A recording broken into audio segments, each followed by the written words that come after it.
And we're back to learning Inkscape in a year, day 108. Let me show the basics of the bucket fill tool. As always, we start very simple. I create a rectangle.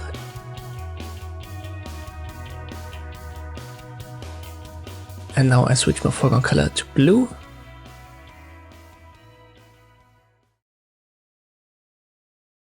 I reset right here my bucket fill tool.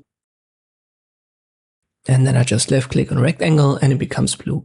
But there's also something else happening. It actually copies the shape that was beneath it. So the red one is copied and then made blue. Let's give that a different color. Now we have two rectangles. I use the bucket fill to again make it red and I left click on both.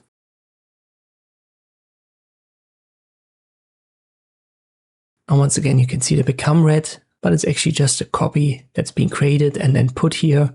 And that is the typical behavior of this tool. One more thing.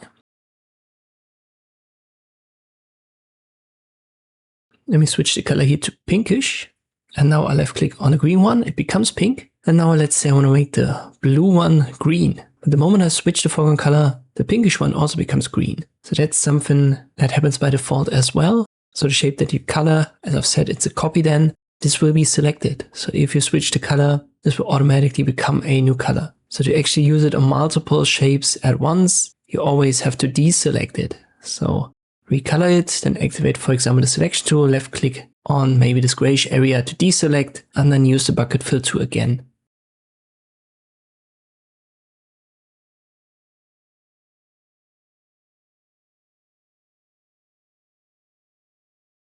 One more basic behavior worth mentioning is when we have overlaps.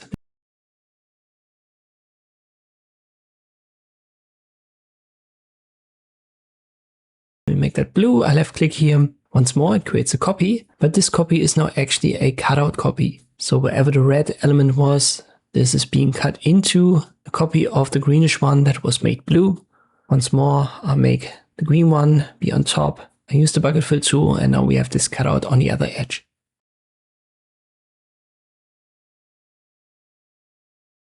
For the top element, obviously we don't have a cutout, but that's also something that I wanted to mention. And this is the basic behavior of this tool. As I've said, we're going to deep dive into it in the following videos. I hope this one was already helpful. Thank you for watching and I'll see you next time.